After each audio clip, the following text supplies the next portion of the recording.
welcome back to the Geometric View, episode 32, season 3, where we get into the geometry of memory, charge separation, sheath dynamics, double layers, memory, morphic resonance, and consciousness as recursions, the Akashic record. Where is the Akashic record? Consciousness, is it geometric? Memory, is it a cascade? Where is memory stored in the universe? I'm your host, Buddy James. Strap in. Here we go. Please support us on our Patreon link below. Thank you. Was about to start an episode of the Geometric View. Roger that. And this one's on the geometry of memory. I don't know if you have some time to kick it. Actually, what's going on at 3 o'clock was going to take precedence because the EU over there in London are doing a whatchamacallit. I'll post the information on the Skype here. They're doing a their 2020 presentation for the next 3 days. Yeah. So let me give you the electric cosmology, not the Facebook dummy, the YouTube. Okay. And I'll paste that in here. Are they going live or what? At 3 o'clock, they're going live. Yeah. Oh, nice. Yeah. So it's at 8 o'clock British summertime, which is GMT +1, and that is 3 o'clock EST. So Saturday, Sunday, and Monday they're going to do some shows. This electric cosmology group here. Nice. Awesome. Good. That's so I can hang for a while. That's Phil. What's his name? Runs that. Philip Francis. I'm not sure. Hang on. Yeah, Philip Francis. Philip Francis for sure. Yeah. Well, good. We'll do a short little episode because I was actually doing one just now, and then I realized I wasn't recording when the call went out and just started. Oh, okay. So, all right. Well, welcome to the Geometric View, episode 32, season 3, where we get into the geometry of memory. We have Rick here, which is probably the best person that I would like to be on this conversation. I mean, one of the best people I can think. You know, you, Neil, a lot of people in the electric universe paradigm would be able to get into this episode quite extensively. So as I throw out stuff out there, Rick, who we haven't had as much on the episode, on these episodes just yet, you'll see how knowledgeable, better now than never. You'll see how knowledgeable he is. I'm just so happy to have him here. So thank you for being here, Rick. No problem. I just want to warn you that I'm in the middle of staining some boards to make this. My daughter chose an octagon to stand in her wedding. Oh, cool. How fucking awesome is that? Nice. Yeah, nice. Saturn and Jupiter, octagons and hexagons, and oh yeah, I love it. I just love it. So I'm in the middle of staining that. So cool. I might have to step away. That's fine. I'll basically be presenting. Feel free if you want to say anything along the lines here, since I know that you're working on a little bit of stuff. So Not really working. I just make connections, buddy. All right. So this is the geometry of memory. So this is what we're going to study and get into in this episode is charge separation, double layers, memory, morphic resonance, rheology and rheometry, sheath dynamics, consciousness as recursions, as fractal, beings as fractal and recursions, trying to get to the ends of a means, the Akashic record, where is it? What is it? It's everywhere. Can we get into it? How can we access it? Hysteresis, which is magnetic memory of the universe.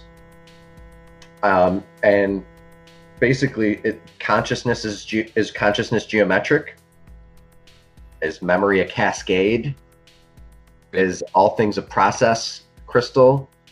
if you're asking me, I would say yes. It's on all scales, consciousness. It's everywhere. It's in everything, all the way down to the atom. Yep. So are we seeing large conscious structures that we don't know are conscious? Like ants look up at other things and they don't even know they exist. And time has a way. Well, you're asking, is plasma alive? I think. Indeed. And, well, I think yes. Yep. This is plasma morphologies. That is pretty much the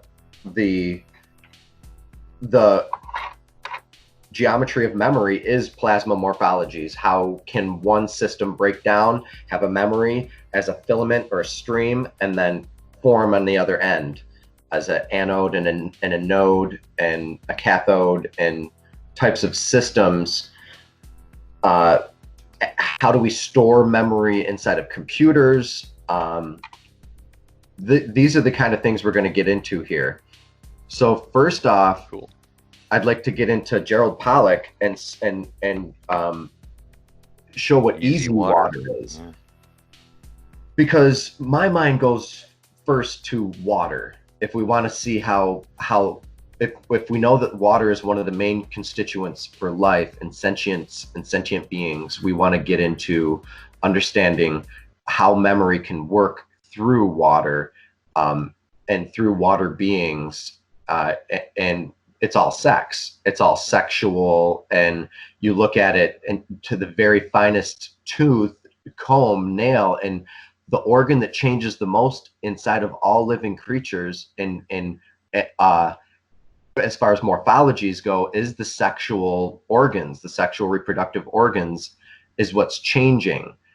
Now, this is important because the memory of that species to the next species is sexual in nature. That's why a lot of the time when in war you destroy the culture and all of their existence, so there's no memory of the culture. You wipe out the memory, you eradicate it. And we've done this time and time again because that's what makes a culture. If you leave a little bit, the remnants might come after you and, you know, seek vengeance.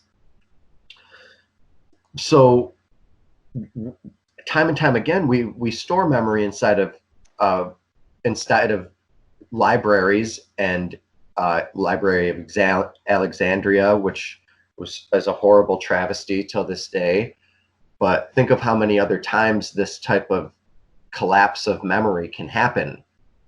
Some people believe that star forts were built just to preserve the geometry of memory of a culture during some sort of cosmic event or solar flare event, so the people could remember their selves through the rocks. And if you look at the rocks are the thing that are teaching the cultures after what was going on during that culture. So it is a way of memory. Well, don't forget they watched the mammoths and their kinfolk turn to stone when Venus passed by, right? Mm-hmm. So the rocks are important in that respect, and they would have made a connection between that and that. You know what I mean? Yes, instant petrification, where thousands of animals get hit by lightning bolts sometimes, or a different process where a city turns into what looks like limestone or salt, and these types of events can happen. It's a chemical reaction. It could have been a transmutation of electrical transmutation. That's what it is, and that's why we as humans have been, since time immemorial, since Egyptian times, trying to figure out alchemy. How do we turn lead into gold? Well, it's not that we turn lead into gold. It's that we create gold in an environment like Project Sapphire. It's just an electrical interaction of elements creating other elements, period. Extremely high charge. Well, it doesn't have to be high charge. Sapphire isn't high power. You got to remember that tokamak is high power. Oh, yeah. Okay, we're talking about low energy nuclear reactions. This is what's going on in Sapphire. Low energy. It only runs at 80 watts. Okay. So follow me here. Structured water living beings, how can the sun continue to umbilicalize or stabilize all of these living creatures inside of the Schumann cavity or the Schumann resonance? It's the frequency that it puts out. It changed our DNA from what we were in the past to what we are now. It's the when water. We entered this system. Well, the water is probably the mechanism for the transmission, to allow the transmission to happen. Go ahead. It is. It's the easy water. Yeah. So let's read a definition of what easy water is. Easy water is a special type of water that forms in your cells. It is like a charged battery. It stores energy. It actually, if you want to define easy water, a better way to define it is water contacting a surface, takes charge from that surface and separates it. Yes. It creates a layer. It creates a positive layer between two negative layers. That's what it does. Yep. We have images here that we're going to get into after this. I finish this definition real quick. So that is what's happening. So it's like a charged battery. It stores energy and can deliver that energy to the cells that need it. Easy water makes your mitochondria stronger so you can produce more energy. So our bodies are typically around 70% water or whatever, and you can't stab yourself and see water come out. So the water is in the form of easy water in all living things, including plants. 65 point something percent, buddy. So thank you. So this is really important because every single night, everything gets negatively charged during the dark time night, and then during the daytime it gets positively charged, and your bodies and your cells wake up, and everything is yearning for this morning to come, the morning sun to come. And that morning sun is really, really vital because the birds start speaking in the language and waking certain things up as they do in their body, water body, as they're describing the language of the universe through their toroidal chirps and their helical chirps. Now, what I want to get into is the bodies and the structures of these creatures mimicking the helicon waves that you can hear in the sounds of the aurora borealis. You can listen to the northern lights and they make sounds, and all of the sounds that you hear can be heard in nature. So nature is what I call recursion of a larger helicon wave that are up in the Van Allen belts. Now I'm pretty sure Birkeland. Well, that's what life is all about, is copying. I think Birkeland was the one who predicted the Van Allen belt exist. Birkeland. Well, Christian Birkeland. He discovered the Birkeland Currents. He discovered I'm not sure who discovered the Van Allen belts, but he discovered the fact that there was energy coming from the sun to the northern and southern poles of the planet by the form of the auroras. Now, Rick, hear me out. I don't know if I explained a little bit about my newest theory that I'm hitting hard on these episodes, but it's called Sonobiology. And through the sounds and the recursions of this is Magnetohydrodynamic Geometry of the Dougherty set, okay? Because I figured out that's what it is, and that's what I'm calling it right now.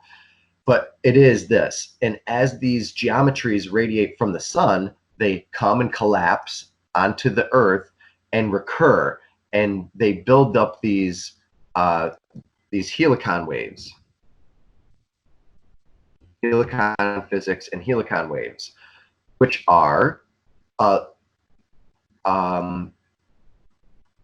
oh, right here. That was it. Okay, a helicon is a low-frequency electromagnetic wave that can exist in bounded plasmas in the presence of an electric field or a magnetic field.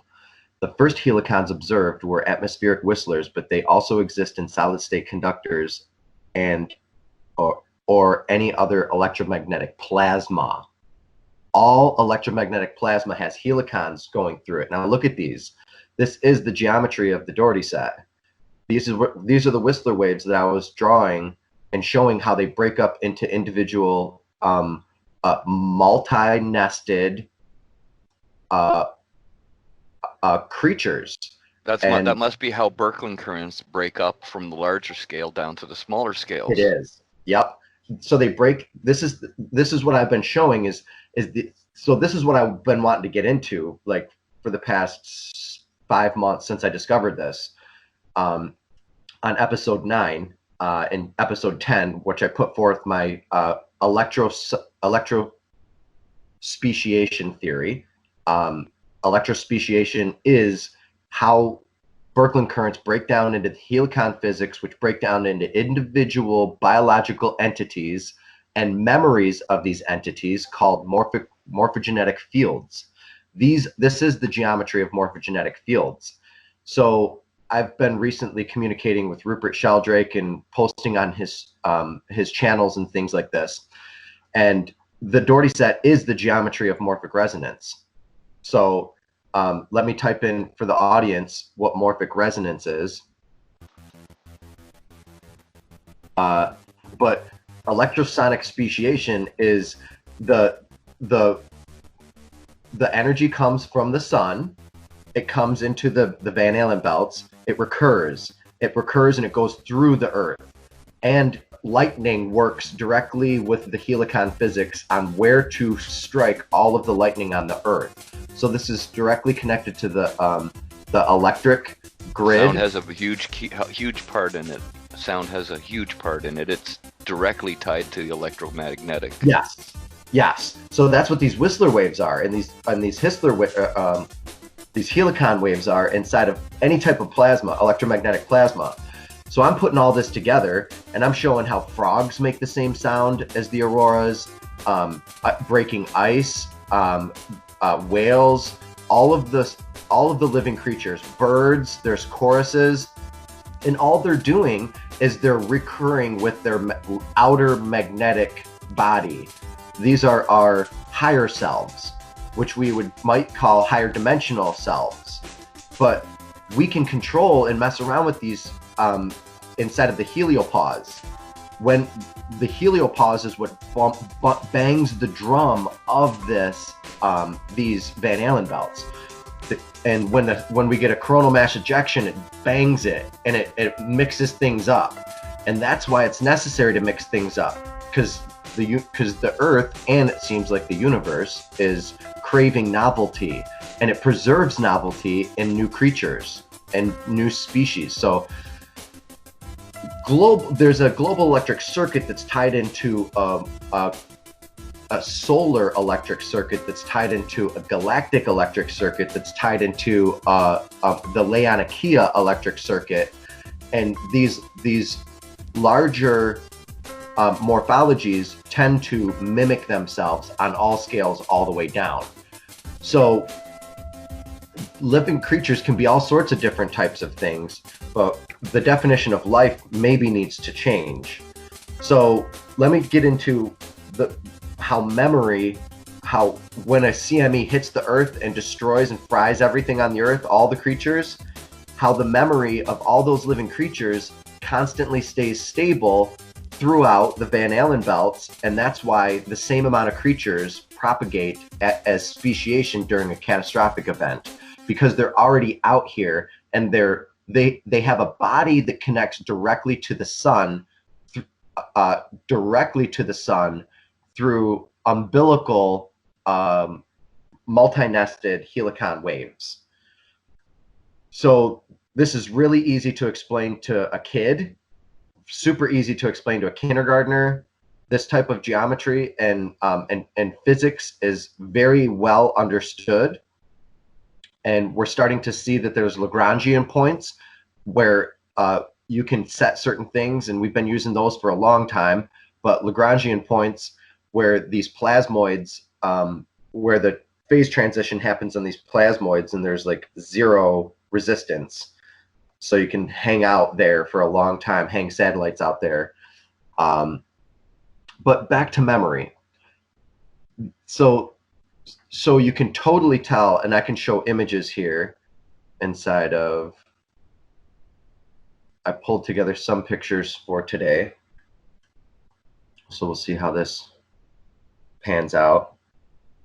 But hysteresis is the magnetic memory of the universe, and we should be able to go into hysteresis and dial into these chambered nautiloids, or these helicon. This is a helicon. I mapped these out, and I've been mapping these out and working with these for a long time. And when you start working with, and I actually 3D sculpt new sculptures that haven't been designed yet, that also explain the golden ratio dynamics of how each break from the center here to here to here is the golden mean. Here is the golden mean. So it's all phase conjugate. The entire system can only operate inside of phase conjugation. This is how systems grow. This is why Euler's number is so particularly intertwined with this geometry and the universe and interscalar physics, because the only way for a system to have geometric progression from the center of the sun, if this were the center of the sun or any type of nodal system, the only way to have geometric progression is by following the golden mean as a measurement to expand outward as a cascade, because all systems are cascading inside of the geometry of magnetohydrodynamics. Everything is cascading, and we are the product of cascade, but we are retarded light inside of plasmoids that are here to, there's all sorts of different things that we're here for, but if we want to know why we're here, we can listen to the universe and tune into these helicon physics and these helicon waves, and you can literally hear the orchestra of the universe. And it is many rooms collapsing constantly, as zitterby wagung, as titterby weighing, as particles popping into and out of existence, which is just nothing but these recurrent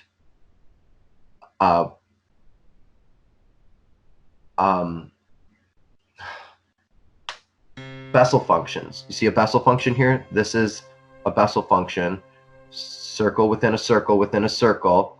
That's a drum. That's a drum head. That's a wave propagation. Now you use that exact same propagation of that exact same Bessel function and repeat it on overdrive, and you get the universe. That's why, because this is literally the inverse square law, gravitating inward and outward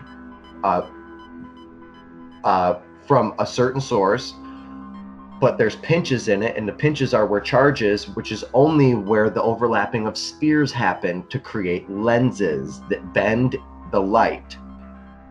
There's a specific spot where this lens is, the Eye of Sauron, or whatever you want to call it, Love is Watching, or the God particle. This is the point, and it also pinches right here, and then it goes inward and another spot. But that's where memory is inside of the Dougherty set. That's where memory collapses. This is where a photon would collapse, record, repeat, and reiterate the last cycle of its wave cycle. So this would be one wavelet right here, and the next wavelet would be over here, but you can't really see it. It's not highlighted in here. But after recurring this constant geometry that comes from the sun, which is a rheology, it's a flow dynamic. Rheology is the geometry of flow. in physics and in other fields, the flow of plasma. So here's the center of the sun.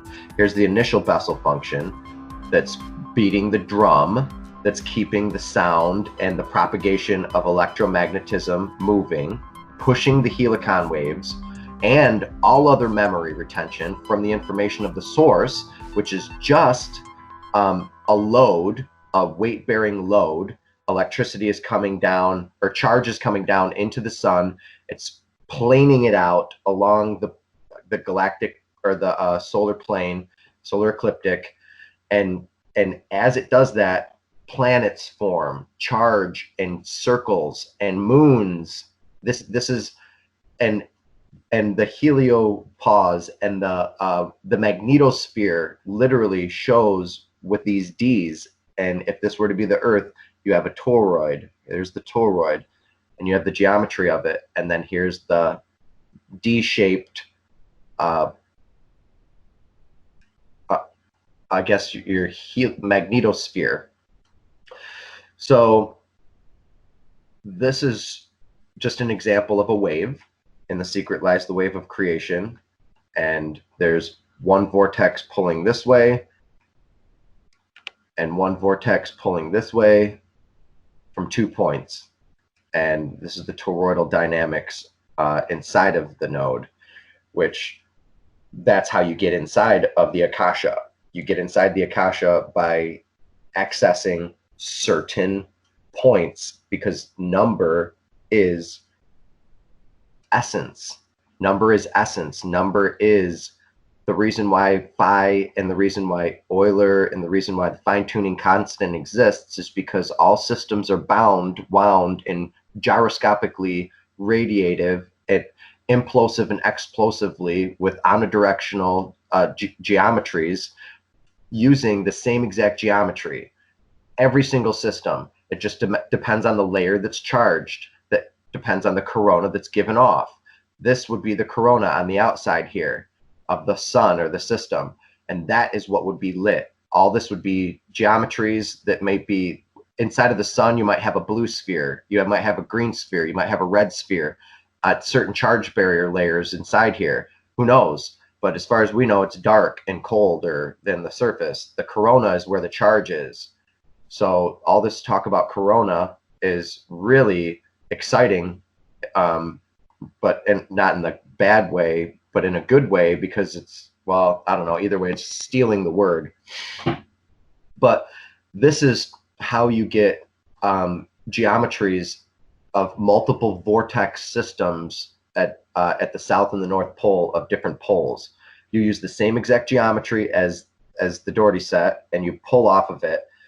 And you got to remember, memory here is on the corona. Okay, this is what Donald Scott talks about, where the Birkeland Currents start, the filaments start, is on the corona of the sun. Just there on it, just there off of it, right around there. So if there's a memory of some sort of another system that we're getting that's charging our sun, and we're just spewing out a retarded version of that, which would be literally used of the right word, slowed down light version amplitude of the other system, a mirror system, possibly, where we have the same chance to do similar things in a mirror universe, which, believing the multi-universe is tough. There's no way to prove it, but mirror universe, there's more ways to prove it. And mirror dynamics is how waves work. Waves and optics and any type of system, of growth and dynamic system and decaying system, uses that same type of geometry. So there's another image of it. There's the opening of the hole. This is how you get in and out. This is how you concatenate a wave-like system through the universe.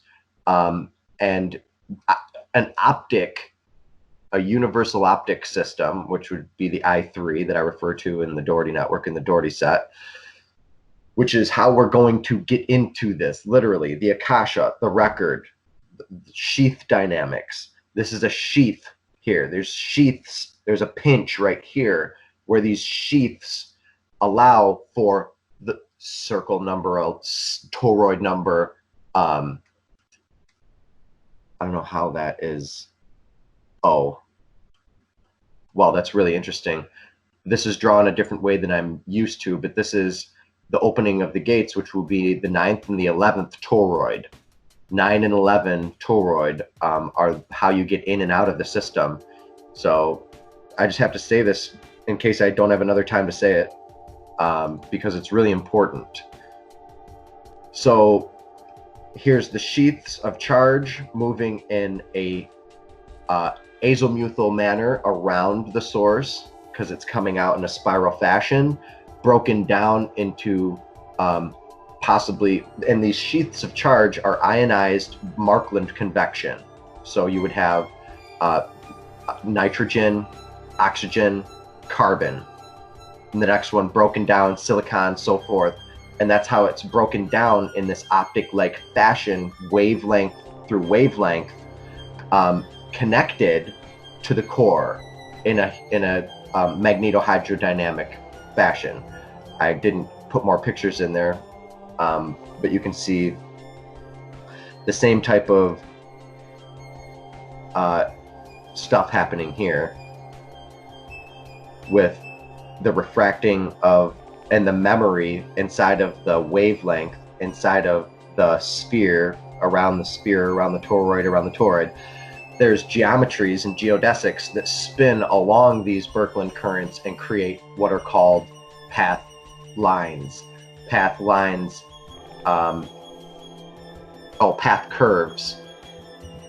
Path curves. So path curves in math or in topology. So path curves topology, because this is all topological geometries. I mean, this is calculus, this is trigonometry, this is rocket science, this is literally this is advanced physics, but I break it down to a point where I hope my observers here can understand this in a super easy fashion. So I don't know why path curves. I'll just do geometry. Okay. Yep, the path curve around a cylinder. There's a path curve that's formed by a geodesic spinning inside of a cylinder. Geodesics spinning inside of cylinders, expanding and contracting, are what we get as these. We get these types of energies, which are also helicon related geometries that morph into triple piece Gould mechanisms, which are the waves around them and then the waves that are inside of them. So this is cavities. Everything is cavities. We are inside of a cavity, and our body is a cavity that is an optimum flow state, meant to be in an optimum flow state, perceive things in an optimum flow state, logarithmically be able to scale and understand things in an optimal flow state. Our eyeballs take in the amount of light and only give us a logarithmic amount that we can perceive and then our senses heavily edit our reality that we experience. So I got off on a little tangent there, but morphic resonance. Okay, morphic resonance, Sheldrake says, is the idea of mysterious telepathy type interactions between organisms and of collective memories within species, and accounts for phantom limbs, how dogs know where their owners are when their owners are coming home, and how people know when someone is staring at them. So the amorphic field is a region of an embryo that forms a discrete structure such as a limb or a heart. Morphogenetic fields became known through the experimental work of Ross G. Harrison, one of the most deserving scientists never to have won a Nobel Prize. wow, I'm interested in that guy. But you see that it's embryonic, and it forms of a discrete structure. Now, embryonic waves, the beginning of embryonic Birkeland currents, the end of a Birkeland current. There is the alpha and the omega. There is a cascade to this resonance and these phase transitions that we see from one system to another. So let me put in the magnetosphere. Magnetohydrodynamic geometry images. Okay, yeah. How about we just do magnetosphere? If you look at this bow shock here of this system, I've got into cephalization and like force fields and a bunch of other stuff like that. And we talk about that, but bow shocks are like umbrellas of the company to keep the company safe and operative, if you want to think of it as economic type of model. You have the umbrella company that protects the other company that has another company that has another company, and all systems work like the same geometry of the earth, and that they're open and that they're feedback loops, and companies can design themselves so that there's a positive feedback loop consecutively, so money is moving from one company to another by using different materials to fund other different parts of the company and stuff like that.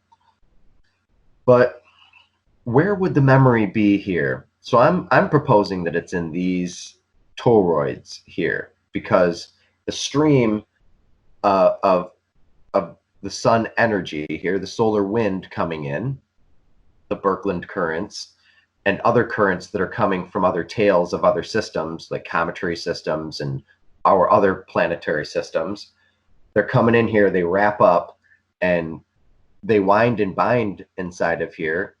And the memory of the system is the ambrosia and these Van Allen belts. I truly inherently believe that, and the memory is just as much as part of the soil as the soil is part of the water, as part of. So it's a mycelial hydrodynamic or hydroelectromycelial network: water, electricity, and mycelium.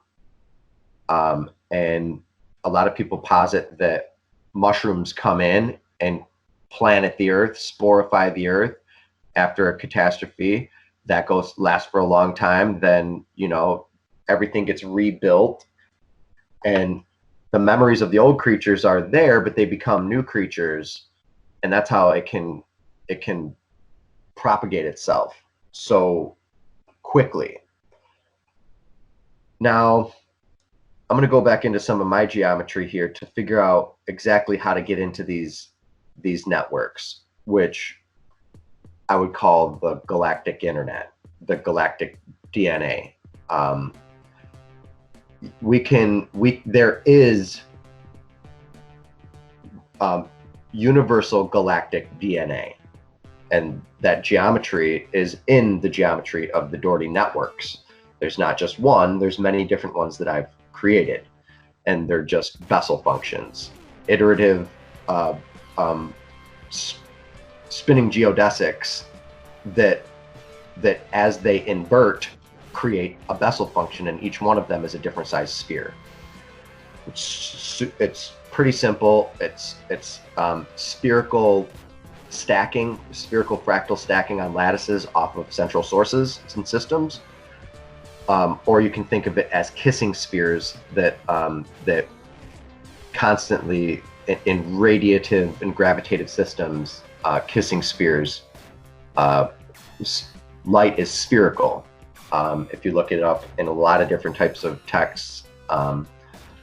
So if you turn that geometry of the square within a square within a square, you get the inverse cube and the inverse square law geometry that you're seeing here. These lines connecting, creating energetic memory patterns and field lines that move azimuthally around a circuit or a current from a central source, or also in a field-aligned current. The field-aligned current is the straight field-aligned current along the dielectric inertial plane here. And you can see the refractions of the aurora star, the perfection of the spherical harmonies. We did an episode on the electric view at the very beginning with Gary Doska and spherical harmonies.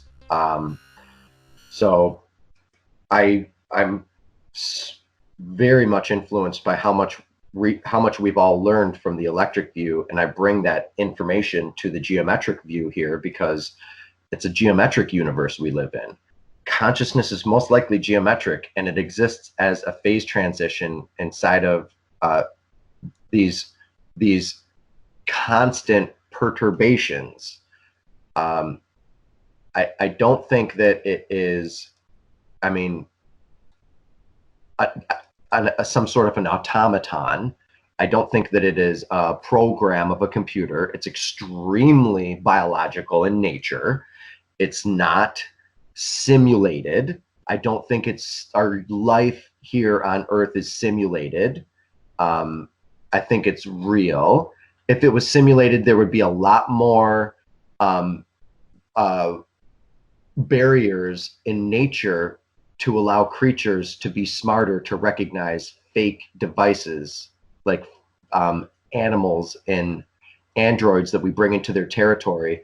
They don't even, you know, a lot of them, it doesn't faze them. But what is interesting is a lot of creatures do notice dragonflies. Dragonflies are noticed by bees and hummingbirds and toads and like all sorts of birds and all sorts of other crazy creatures. And some bugs are hardly noticed at all. And that has to do with their coloring. Their coloring, their smell, their I guess their camouflage. So memory inside of human memory is archaeology, electric universe archaeology, or architecture. We have architecture, and it took hundreds of years to build some of these cathedrals that were a structured memory of a 3D or of a blueprint. Memories are blueprints. Memories are maps. You have a map of your life because of how your life has gone so far. That's our identity, you know. There's a memory inside of computers, and in the design of modern computers, memory geometry describes the internal structure of random access memory. The geometry of a memory system can be thought of as a multi-dimensional array. Each dimension has its own characteristic and physical realization. Now, if we go back to my images here, this is a multi-dimensional array where memory is somehow taken from a system, stripped from it, pushed out, helically bound and wound, toroidally bound, helically centered through helical flow, and on all scales there's this helical flow. Now the memories on these rings here, these collimated structures that grow off of it and grow into it, we can see this inside of star systems, large star systems. What's a good one with those like butterfly one, Rick? I'm gonna do current.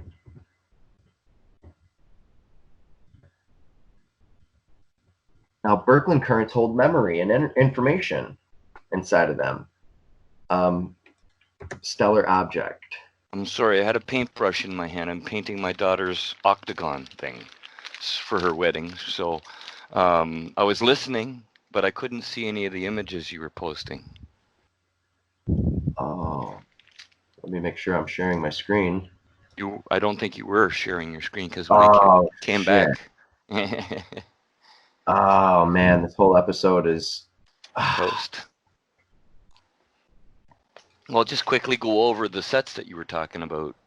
Well, yeah, I'll go through, but I was explaining it super in depth for the first time, actually. So I'm going to go to Birkeland Current stellar objects and where memory is held inside of these sheaths. So you can look at planetary nebula M2-9, and it's an example of a stellar pinch in a cosmic Birkeland current. But what I'm showing off here is these collimated jet streams. The double layering going on there, yeah. Yep, that are coming off of this system.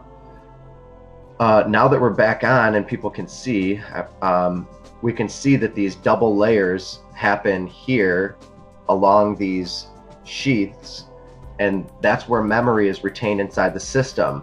The electricity and charge has to go somewhere. The heat has to be dissipated, and it changes through transmutation and through phase transitions. So the memory of that stellar system is there's a lot along these sheaths, and these sheaths, that's where I'm proposing, are the Markland convection and the Birkeland current showing off, a Z pinch. So now let me go back and briefly go through some of the images that I was showing here. I'll start here. This is the geometry of a helicon wave. Now these helicon waves, this is just one branch, one arm of a multi-sexed helicon wave that you have that are formed.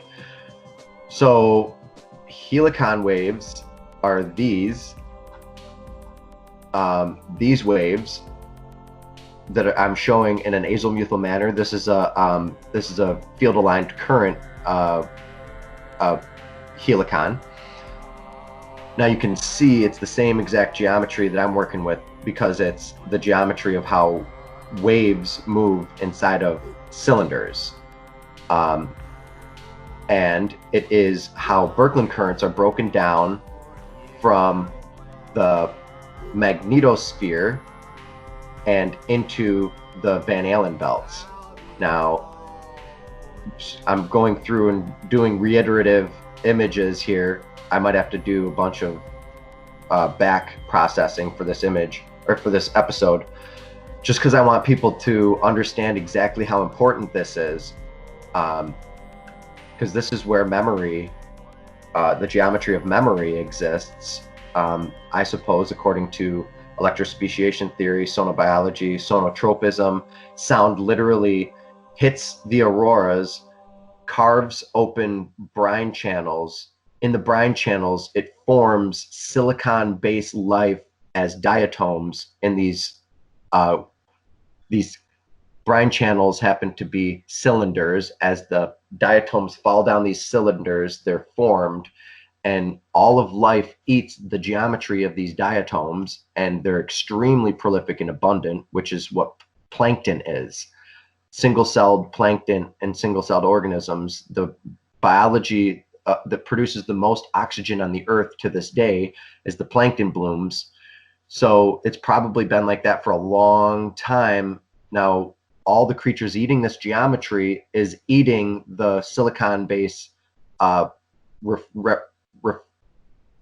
recursions of these helicon waves. And why this is important, because that's where the memory comes from. The memory is getting eaten by the structure itself. So the memory itself is the it looks like the memory or the information, the frequencies that we receive from the sun scale down through this process and Indeed. get delivered to us on the surface and in the form of photons. And through sonotropism, pine trees are a recursive version of the exact helicon waves themselves. It's all pineal. It's all pine coning. Implosive and explosive forces are how the flow works, right? They literally come out of the North and South poles. Conifers, they're the first trees that exist. The first deciduous trees that exist are supposedly ginkgo biloba. Now, both of these geometries are right inside the Dougherty set, and they mimic helicon physics and helicon waves. Now, the importance of this is because taxonomically, the phyllotaxis of the way that the trees branch off of the root, the trees spiral off of the branches themselves, and how flowers are packed with the geometry of spirals. It's all tied to an umbilical Birkeland current that is a helicon memory in the ambrosia of the Van Allen belts, and each one of them are necessary and necessitate themselves. I did the geometry of it. This is the Dougherty Network, and I did the algorithm, the actual math, so I can show you that creature stacking, how one creature harmonizes with another creature is dependent on harmonizing on another creature. So go through some of my images here that I wasn't able to go through. There's the many rooms that I was talking about. These are the rooms that are the ākāśa. We can get into here. This is the pinch that I was talking about in the Zitterbibogung, and this pinch here is a wavelength right there that pinches and opens up as a toroid, and at the center of that is phase conjugate, which is the golden mean. All systems, in order to dilate off of the center, are have to be phase conjugate.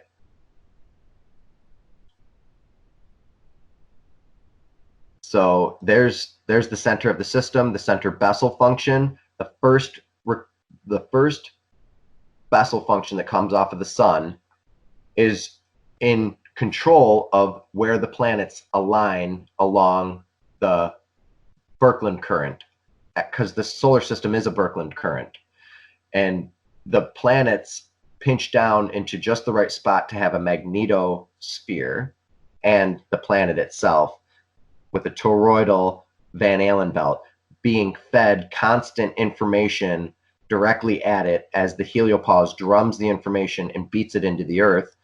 The earth then, through sonotropism, sound extricating it out of the earth, the trees grow into existence. They grow out of the sound mimicking and pulling it into existence.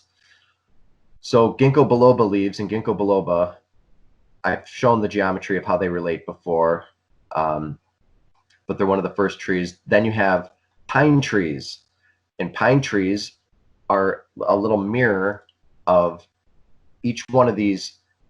Every aurora in the sky has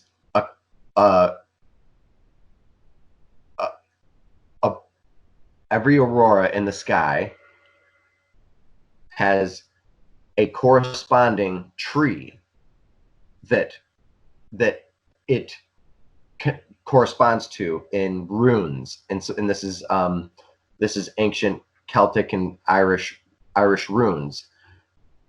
I can't remember the name of the runes, but this is important because the outer is like the inner is like the outer is like the inner.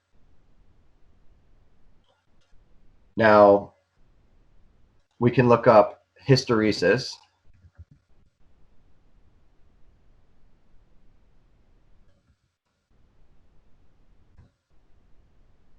hysteresis, and there's the pinch of hysteresis, and I can show you the geometry images of how this recurs inside of braiding filaments. Now, this geometry can be pulled in and out and recurs inside of itself with lenses. Now, this is really strange because the lenses are literally in the geometry too. And even if this is explaining other things using this diagram is so fundamental into the geometry of the universe, which I hope I can show us here in some of these images. But there's the wavelength. There's where the memory is on the outside of the corona of the system that has rotating charge. So counter rotation and the charge here, which is important to note. And that's when I was talking about like the sun and the memories on the sun.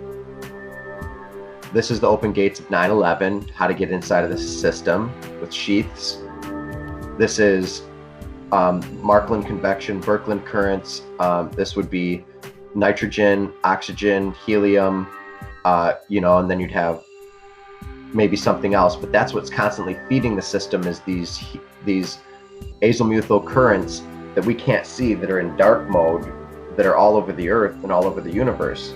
That's what they're everywhere. Yeah, I mean, they're the ancient Hindu perceived them, and they called them the Kundalini, and we have one connected to us. Each individual has one. Mm-hmm. If you're separate, if you're separate within a magnetic field, if you're apart from another piece of matter, you get a Birkeland current in dark mode connected to you. Literally, that's what our plasma is. Our bioacoustic plasma field that's around us is drawing in the energy of different things and events and different people. And that's why I listen to people like Eileen McCusick when she's saying that everybody has a torus field around them. Well, how does a torus field generate connection of a Birkeland current to an object in space? Well, maybe not even just in space, inside a magnetic field. Well, when we sleep, typically we're laying down, then we wake up and we are erect 90 degrees from the planet. Most creatures aren't like that. We stand parallel or perpendicular to the earth. 90 degrees creates that magnetic type of polarization which keeps us moving. And we don't like to be in states of comfort or in pain. We like to be in states of very mild agitation and angst.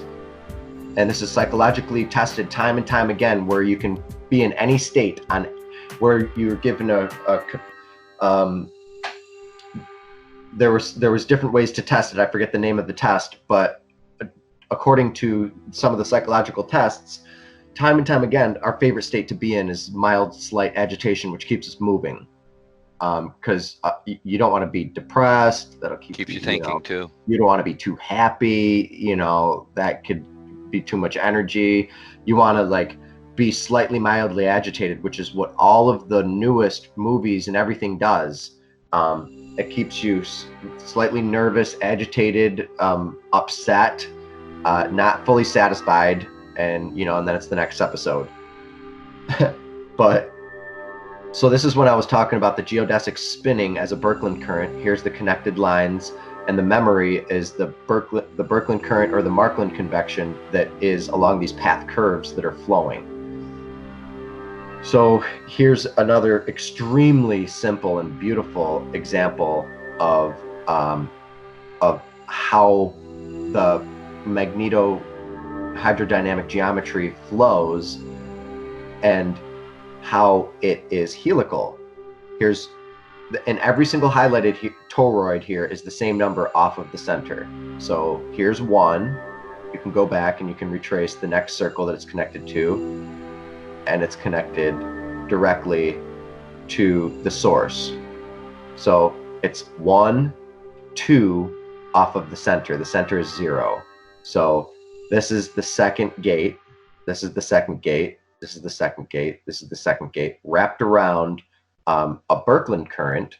And we see these types of wraparound azimuthal type of currents inside of Birkeland current structure. When you just type in the Birkeland current, it's one of the main things you see that's prevalent. So you have the charge in the center, which I don't know if people understand that there's a field line current moving through this, and this azimuthal wraparound flow is just a byproduct of the current moving through it.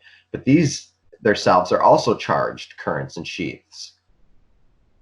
So it's a forest of toroidal vortices, and the orifices are vortices. All of our orifices are vortices. Our eyes, our ears, our nose, our senses, they're all vortical holes to see the hole in the system. It's hollow. The hollow universe theory is this. This is the universe as a lenticular theory, as an electromagnetic theory, as you have these longitudinal waves, these scalar waves. You have everything inside of this one geometry. It's super simple.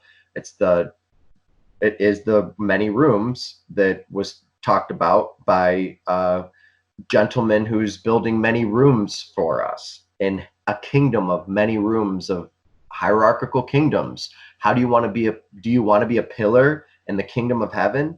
This is how to transcend and understand how to become a pillar. Do you want to always be in motion, never able to be in stillness along the central axis and have access to the Akashic for eternity? There's a choice here in life. We're here for a reason, for many reasons. And there's only two things that I see going on: motion and stillness. And stillness could be referred to as heaven.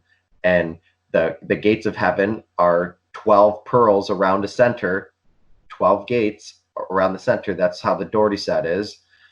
And you have these helical winding, unfurling charges and energies that we're just now starting to understand within the last 30, 40 years, and 100 plus years with the plasma physicists that were the ones that showed us this. So here's the simple geometry of one wavelength through with cube octahedrons,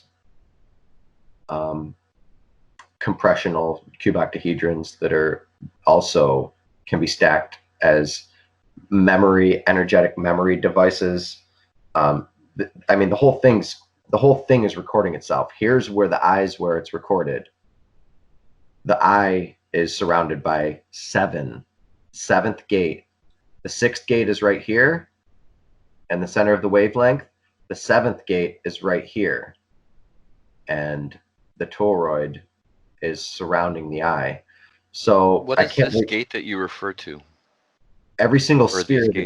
Every single sphere is a gate that comes off of the sun, and it's based off of the size. It's 1/r squared, so it's a Birkeland current. It's the geometry of how the Bessel function flows. But what happens is, as it's continual, as all systems and processes are continual, you start to get to larger places way away from the center, and those gates become 5,968. These are the gates right here. This is a spreadsheet that I created based off of what the Dougherty set is. It is the Dougherty Network. So you have the first gate. I'll explain it to you right now. Where is it good? Okay. You have the first gate off of the center. That's the first sphere. The center sphere is 0. This is the first fundamental Bessel function. If you look up what a Bessel function is, it'll show you this geometry of that.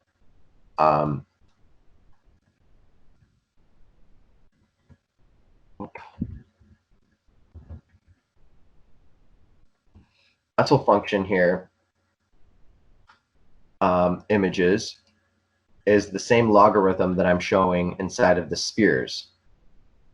When you look at it as a Bessel function on a membrane, you get, this is literally showing a membrane, but let me drum. drum analogy. So there's your Bessel function. Here's your drum head.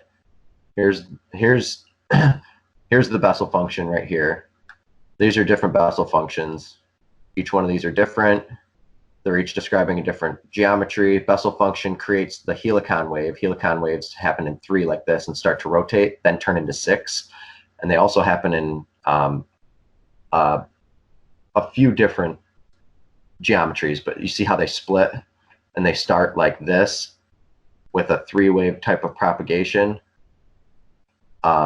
as the charge starts to, here you go, spin.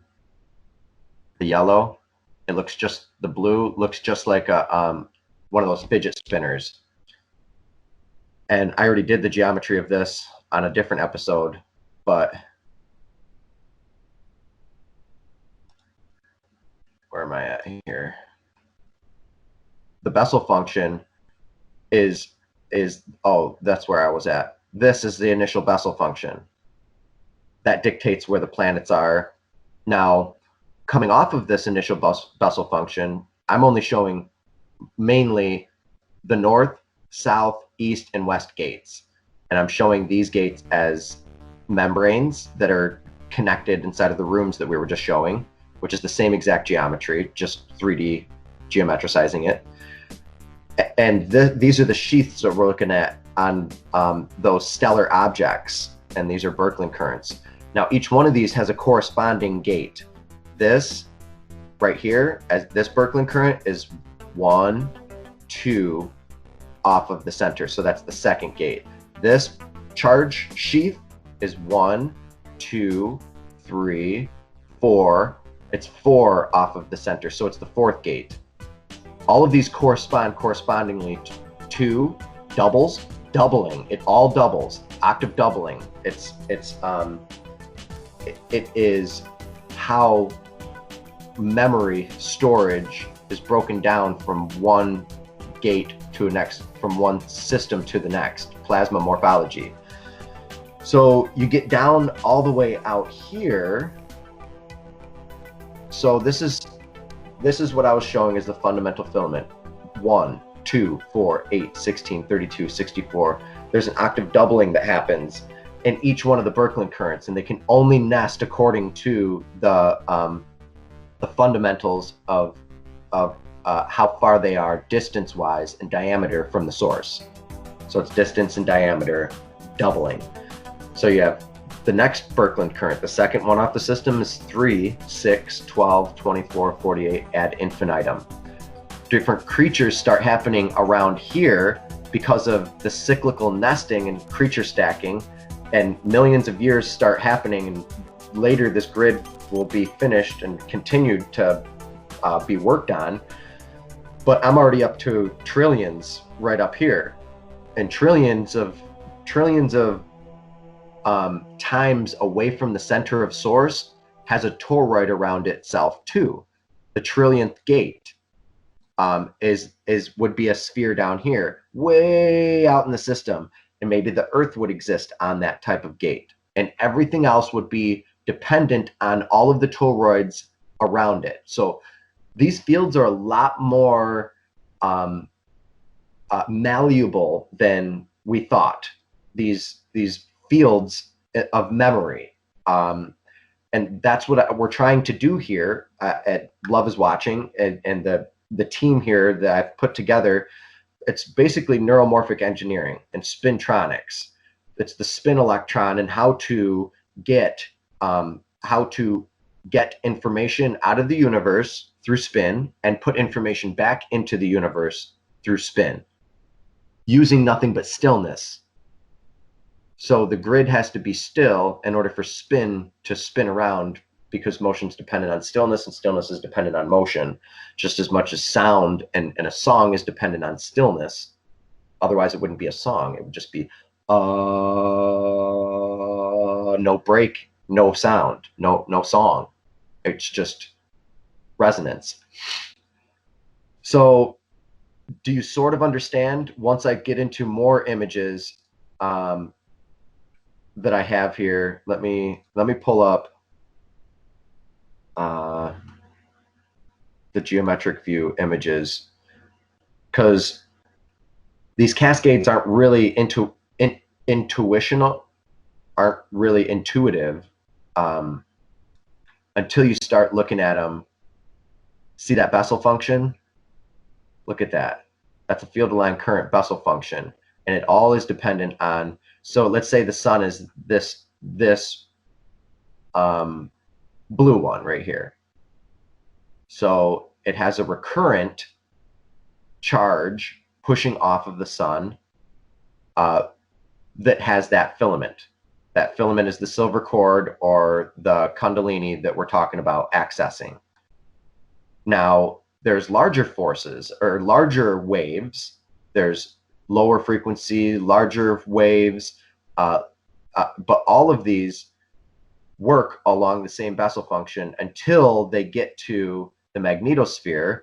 Then they break up the Birkeland current at the poles as the charge moves in through multi-vortical nested systems, and then break down into living beings, pine trees, conifers, diatoms, and instantaneously, no matter what, after every catastrophic event, the Earth being situated where it is will start instantaneously continuing and persisting to allow these systems to live.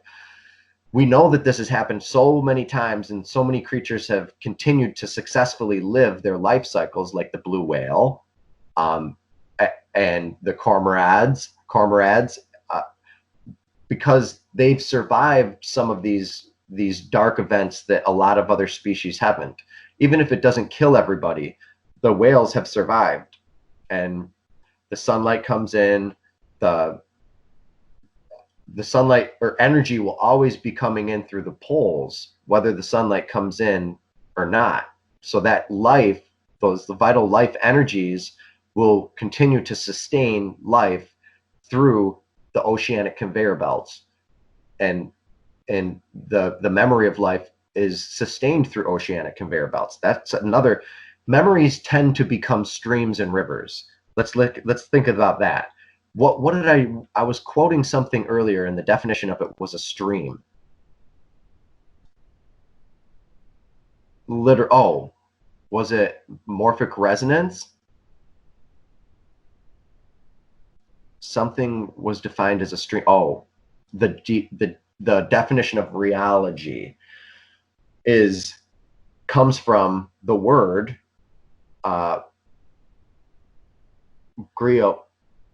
Rheology, blah, blah, blah, blah, blah, blah. Where did I see it earlier? It really literally means stream. So you take Rheology, Greek for flow or stream. Rheology is the study of the flow of matter, primarily in a liquid or gas state, but also as soft solids, soft under conditions and where they lie respond with plastic flow rather than deforming elasticity in response to an applied force. Rheology is a branch of physics, and it is the science that deals with the deformation of flow of materials, both solids and liquids. So streams, it seems like memory comes in like streams, just like the auroras, sheaths, like charged sheaths. We can see it in the geometry here, and we can also see it in the stellar objects that I had up here. Stellar.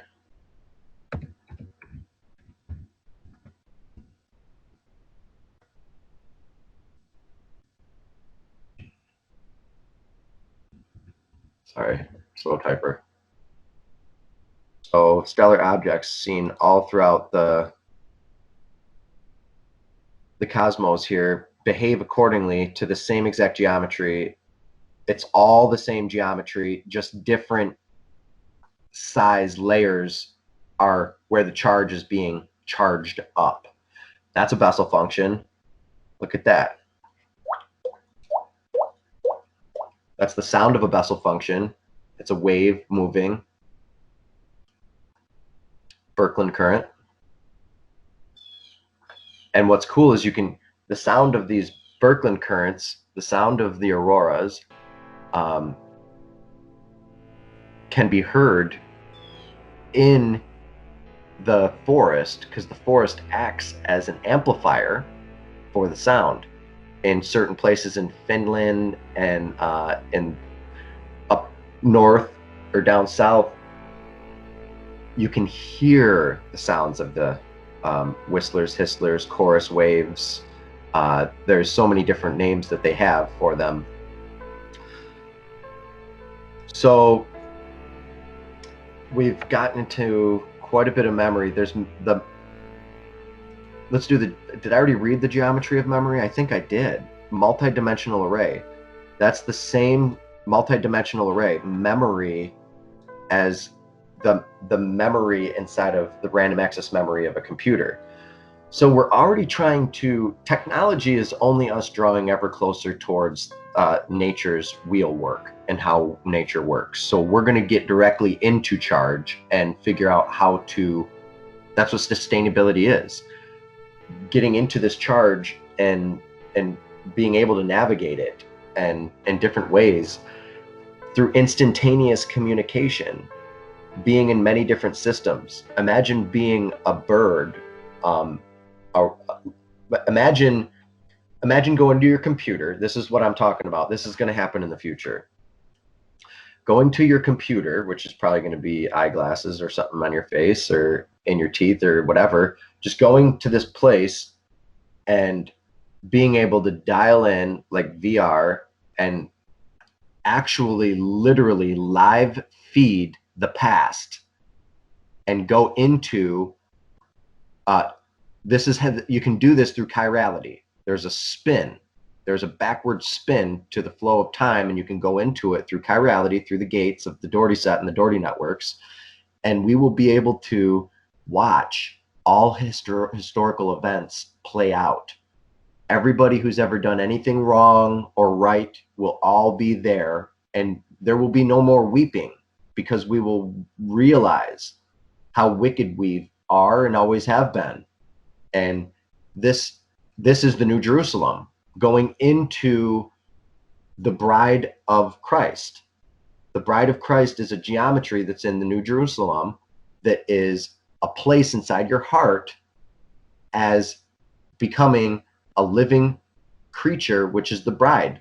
The bride is a living place in it, and it can be constructed due to nanotechnology. Now we can build the New Jerusalem as a large system that will allow us to holographically project anywhere from the past, probably not the future, but the past and future don't really, they're kind of irrelevant in a way, because once you get into this, it will be omnipresent dial. An omnipresent dial will allow us to become transfixed into a certain planet, even our own, using the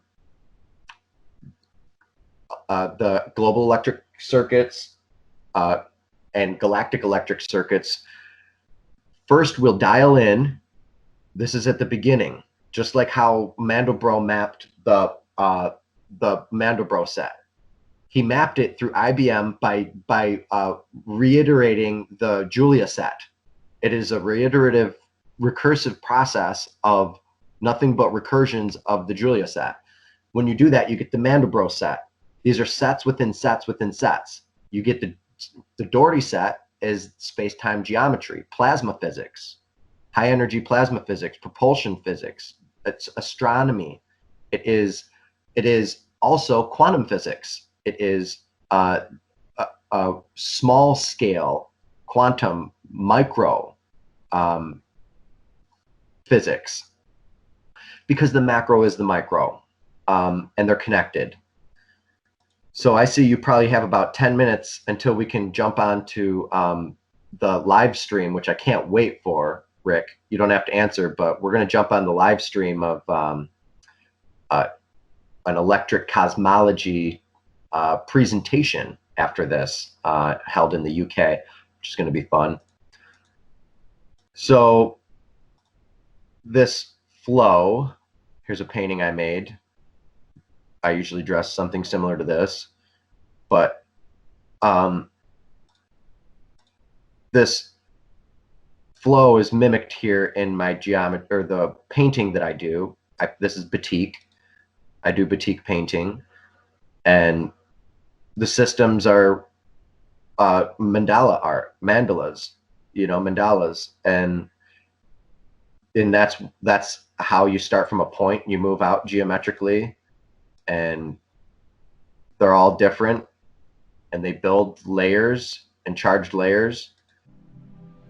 There's a sculpture of the Dougherty set coming out of the center of the Dougherty set, showing the same type of bipyramidal energy, which is Scottish. If you look at the Scottish kilts, Scottish Freemasonry, Scottish, it's all that geometry of the bipyramid, because when you look at the geometry of the Dougherty set and the way that channels move, you see these bicones, these bipyramids.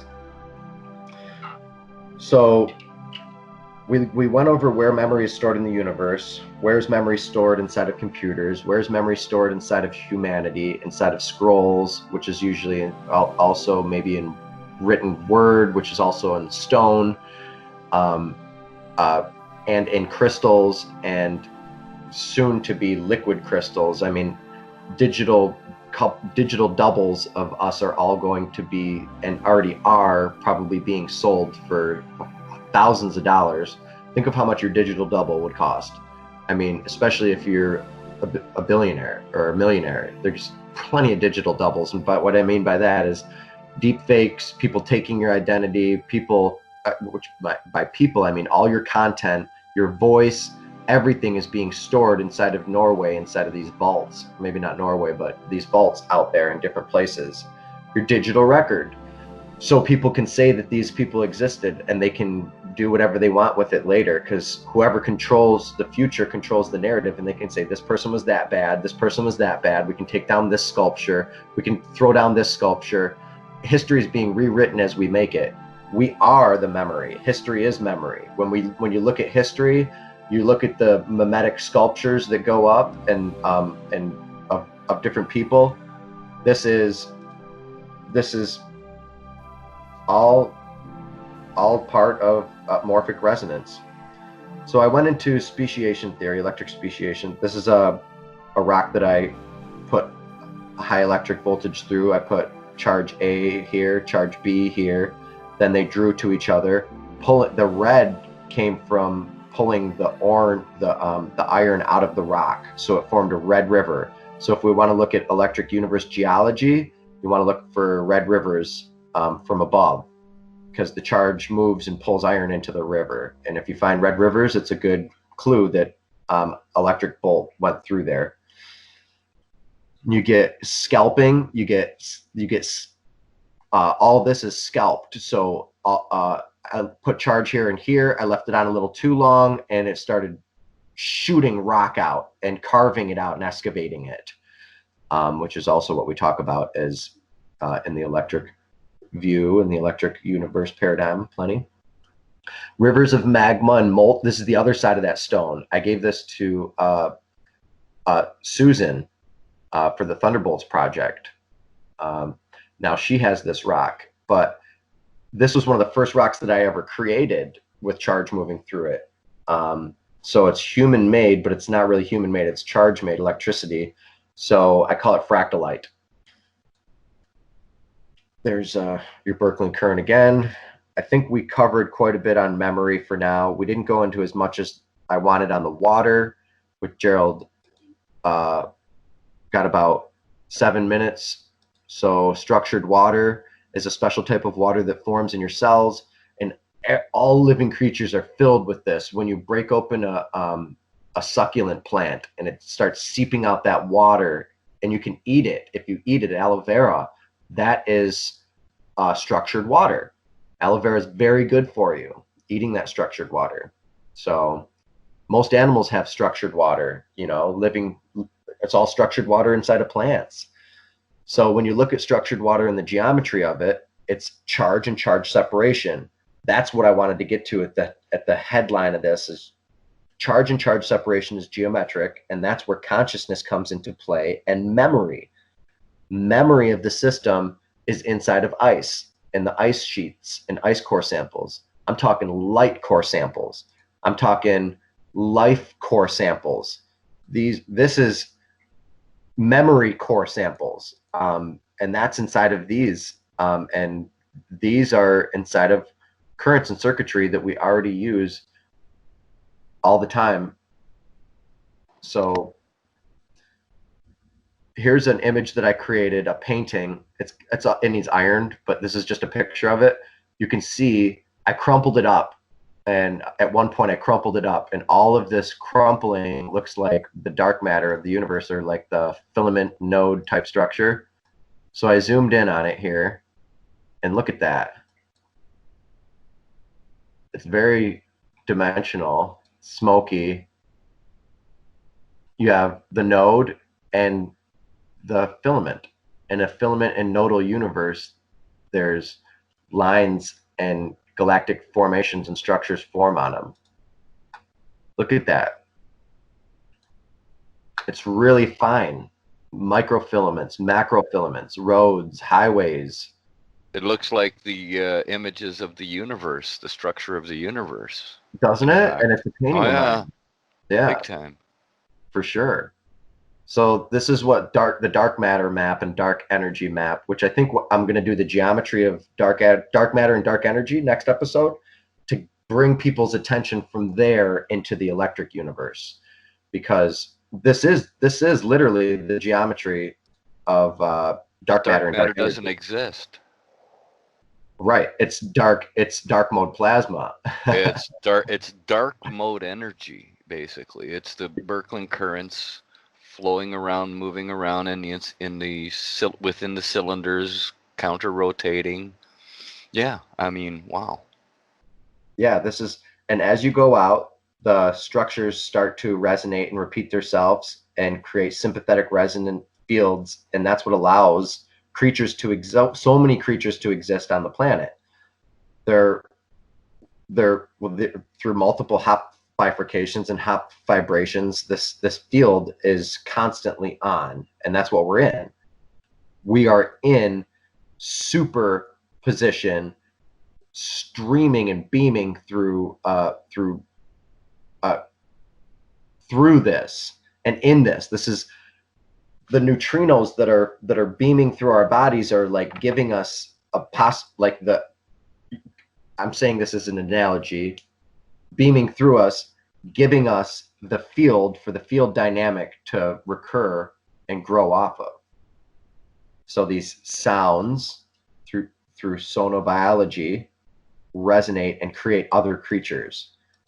And I think it would take neutrinos going through our bodies to do that. I think all it would take is the information to be transmitted along the Birkeland current, the one that connects everything to everything. Yeah. Our body has a small Birkeland current connected to it. The Earth has a larger one. The Sun has an even larger one. That's how it breaks down. I mean, it breaks down. You break off a chunk of rock from another chunk of rock that's directly connected to the planet. You've just made a Birkeland current connection to that piece of rock that's now separate from that other matter that was the Earth. Indeed. It has a different body, a different source, a different life, but life can only exist in one chirality. The other spin is non-existent material, or not non-existent, sorry. What we consider as non-living matter. And this is really weird. Everything that's living spins one direction. Okay? Everything that's living spins one direction. Everything that's not living, that we're all a part of every day and eating too, magnesium, iron, everything else, but it could be argued that that's living too, is spinning the opposite direction to fuel everything else that's spinning in the opposite direction. All life can be considered as in the pink here, flowing this direction, and then counterclockwise can be considered rocks and all other types of crystals and metals and things. Then, but at the same time, it's all existing at the same time. So this right here, this is filaments that come directly out of the Dougherty set, which are shown as Birkeland Currents, but they're really called what is the word? But here, I gotta look on my phone real quick.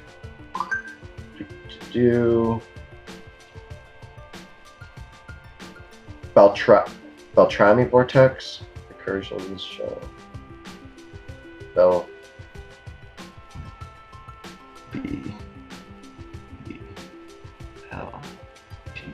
Beltrami.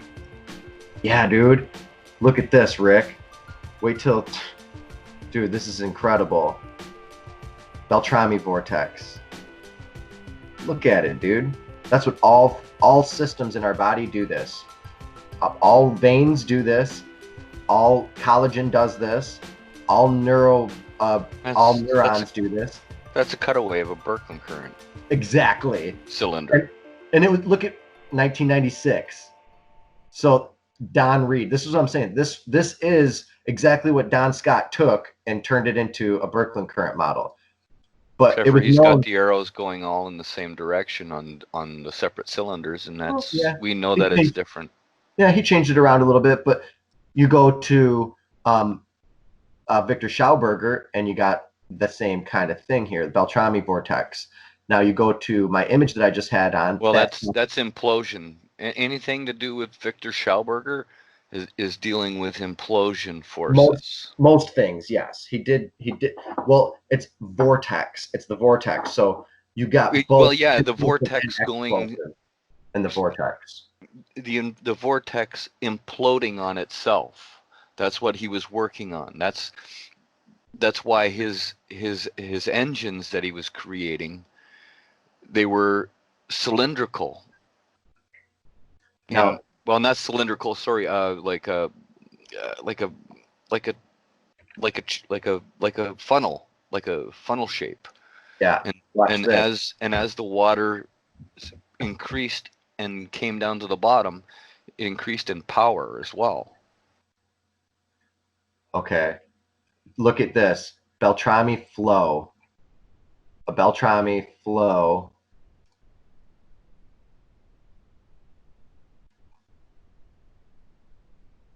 In fluid dynamic, Beltrami flows are flows in which the vorticity vector and the velocity vector are parallel to each other. In other words, Beltrami flow is a flow where lamb vector is 0.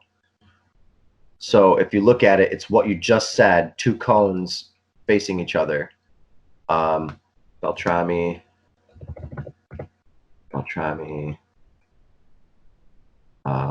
conical flow.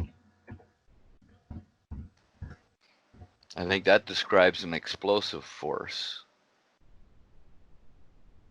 from a central point. Yes.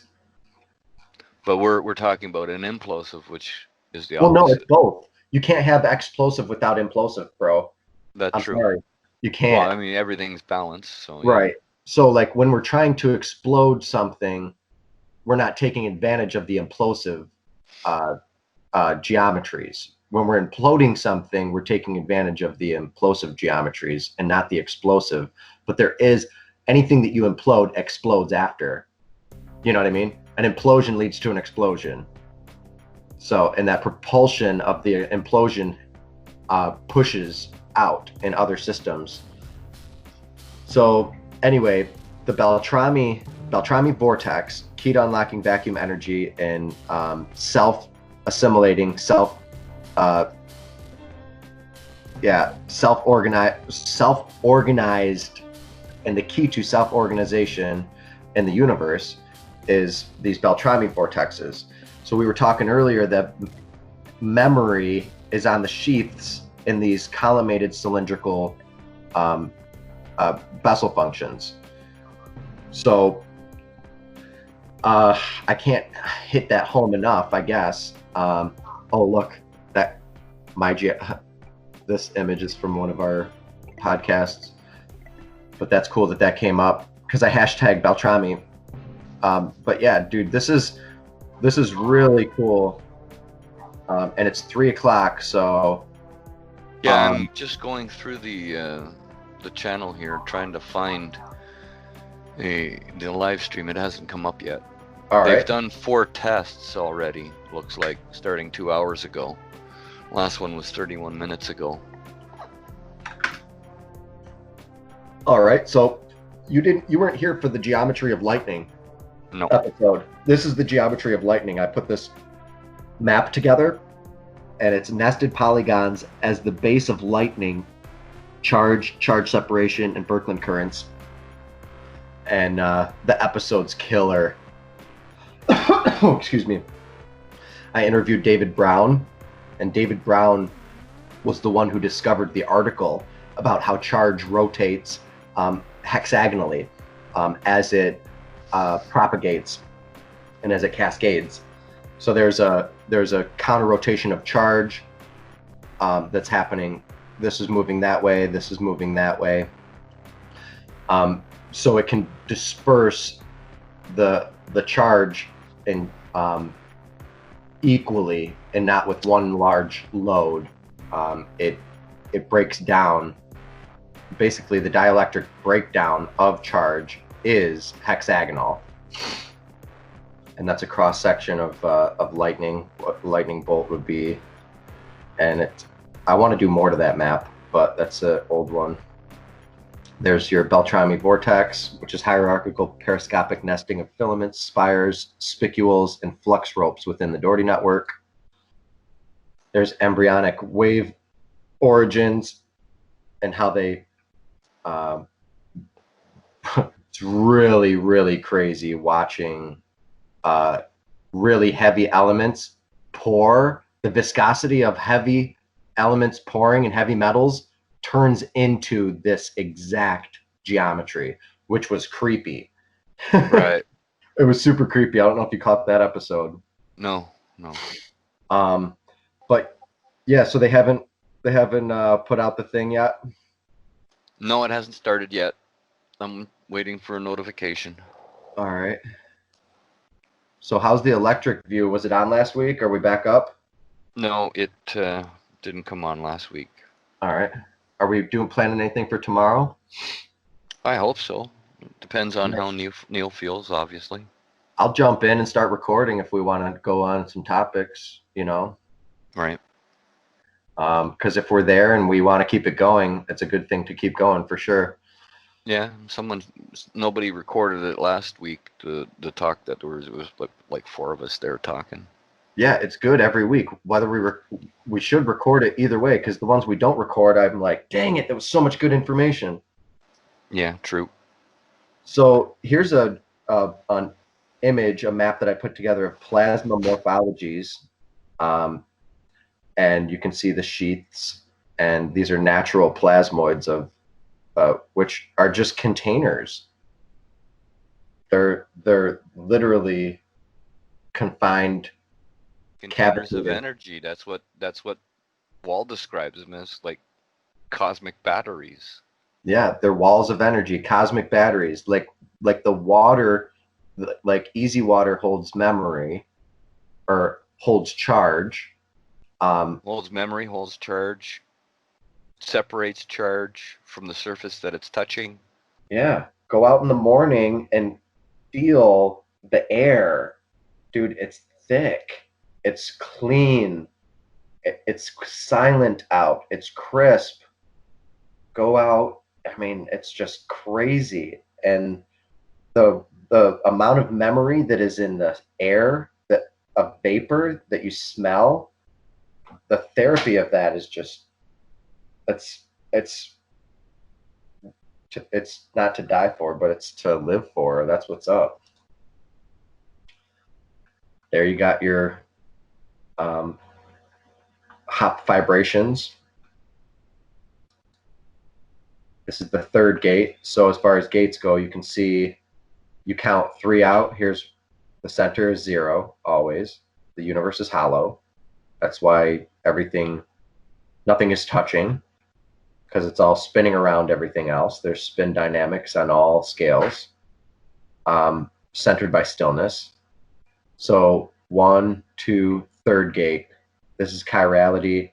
This is your left-handed chirality, both chiralities put together with the left-handed spicule highlighted here. Now, when you run on these, this is literally a Native American dream catcher. They are real. I mean, imagine pulling the guts of your enemy and turning the inerts of your enemy into a dream catcher. Like, that's crazy. You know, I don't know if they use their enemies for dream catchers, but they did use different guts. So yeah, you can see there's so much happening inside just the third gate. The third gate is everything. The first wave condensate that matter appears in the whole system. See, this whole system is blind. Everything is blind down here until you get to the 6th gate. And the 6th gate has the surrounding halo of the third gate, because 3, 6, 12, because they double. You can see into the future by studying magnetohydrodynamic geometry, looking at the sun, Ben Davidson, suspicious observers, study space weather, space news, and you can see the earthquakes. The sun is controlling the earthquakes and our behavior and all sorts of other different things. So not only earthquakes, volcanoes are being attributed to the sun as well. So Rick, this is probably the easiest way that I have broken down the Dougherty sets or the Dougherty networks. It's super simple. Look, here's a square root. Square root is the inverse square.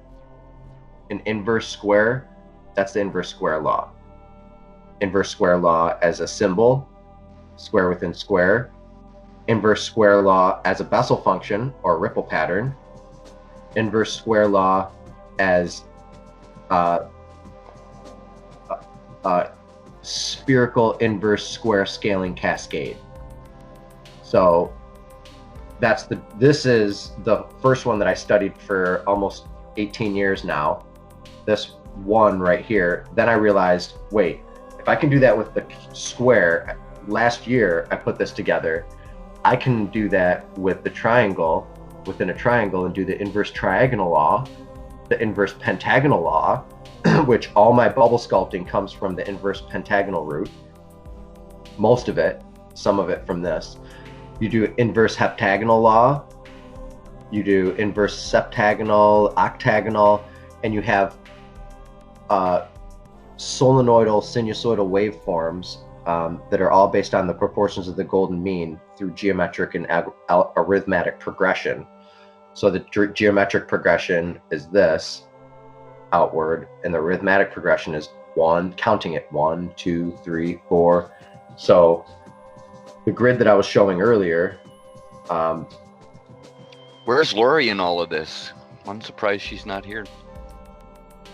Oh, I know. I can't wait to.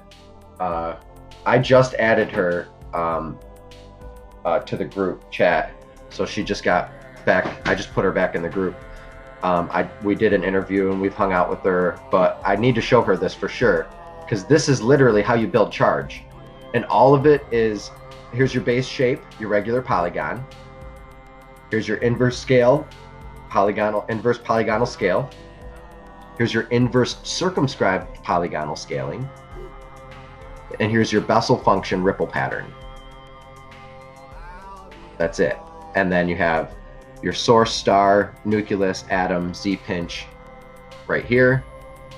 And then you have the planets, plasmoids, standing waves, longitudinal scalar waves, magnetospheres, walls, everything, constructive, destructive wave interference patterns.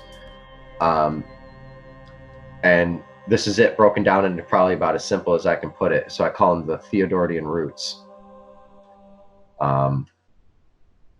Because as far as I understand, nobody's done this yet. And that's how I've become so knowledgeable in the electric universe. I can explain it in many different other terms in mathematics and stuff like that, but I try not to do too much heavy mathematics because it'll lose people. But yeah, it's all beaten to the drum, dude. Beaten to the drum. This is the drum beat. And we're all beaten to the drum. That's why we have rhythm. That's why everybody has music.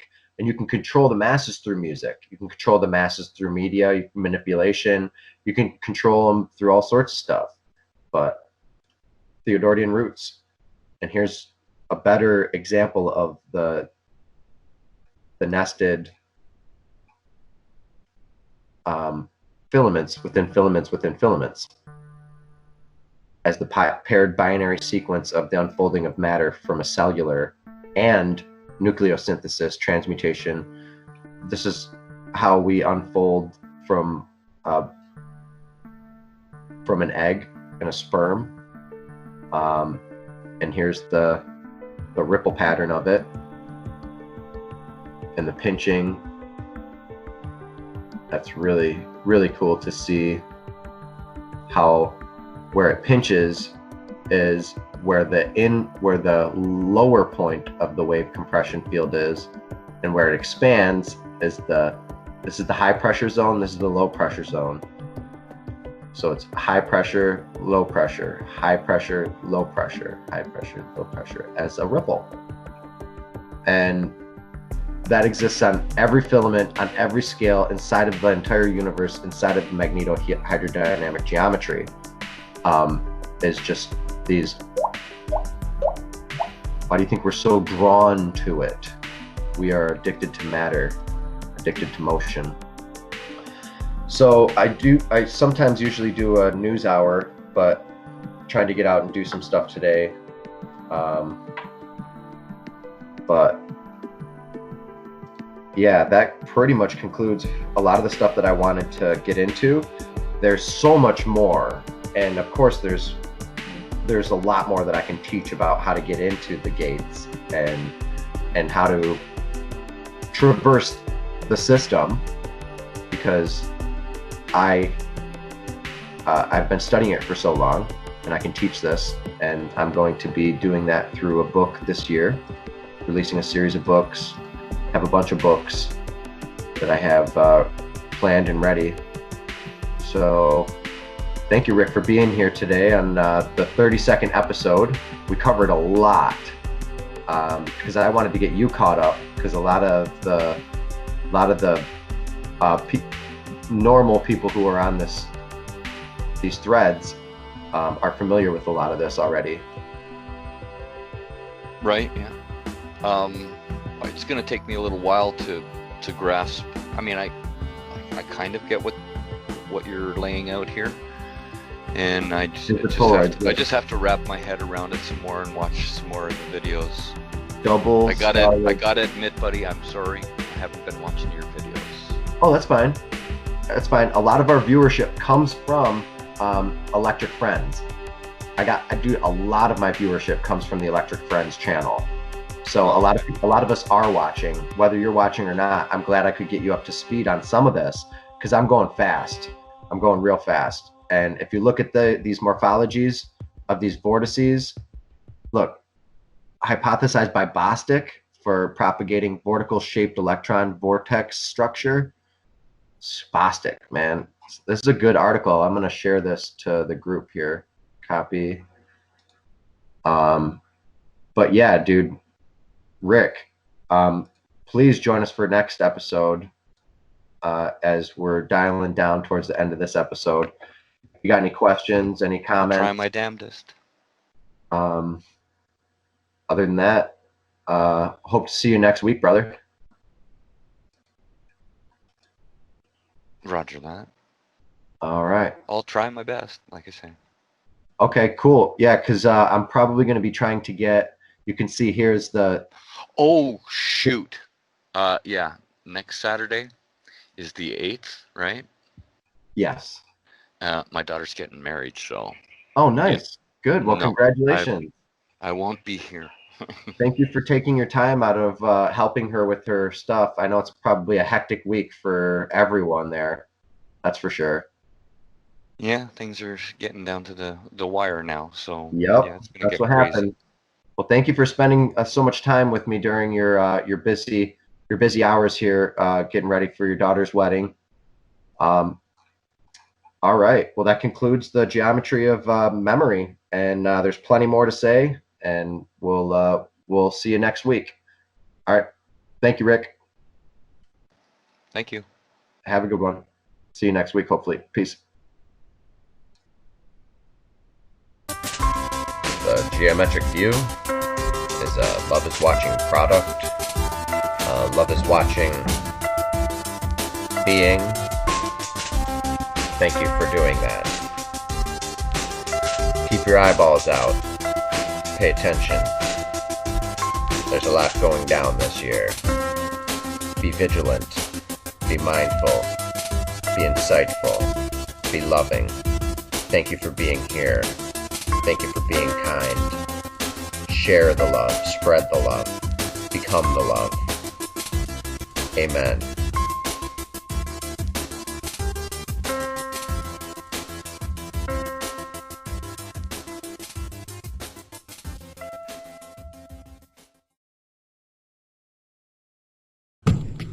Thank you for joining us for episode 32, season 3. The Geometry of Memory. With the force of 10,000 legions. With the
What will you do?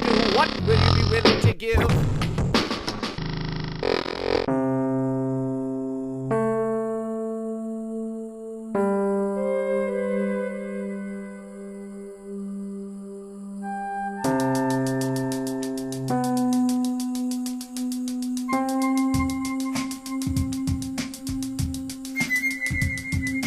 It don't matter whether we're riding or whether we're driving, as long as I'm riding with you. It don't matter whether we're riding or whether we're driving, as long as I'm riding with you. It don't matter whether we're riding or whether we're driving, as long as I'm riding with you. It don't matter whether we're riding or whether we're driving, as long as I'm riding with you. I don't wanna be the person to burden your emergencies at first hand, urgencies at second hand, supplying the pain, to find a definitive intervention for me. Not a division code, but a source code. Not a kiss and a toad and it turn into a prince. Not a turtle and a herd, not a fairy tale, not a narrative, not a nursery rhyme, not an aeroplane. All I wanna play with is real life intangible truth. Parallel to perfect error, up a curtain tearing up my hair again. Nancy Kerrigan, fair skin, hairpins, nails hurt, tailspin, sonic speed. Honestly, all I need is the good weed and a beer.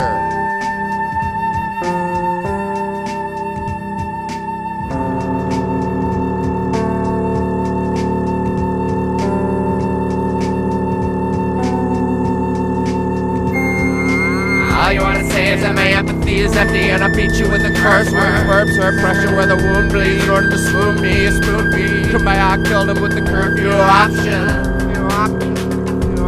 An option of property, the bippity boppity boo, the vapor that comes out of you. The people are robbing you of your spirit cause you have none. Pursue the one with me, and I will do what you need me to do.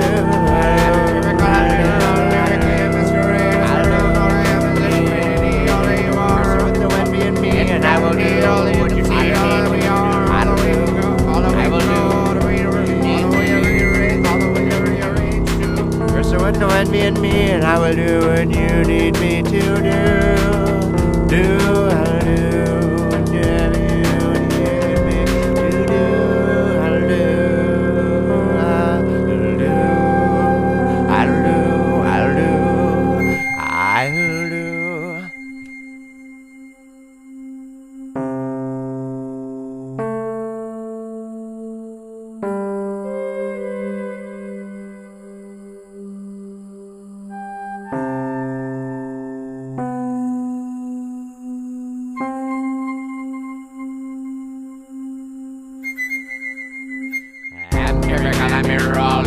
Masquerade, us around, all I am is infinity. All that you can see, all that we are, all that we go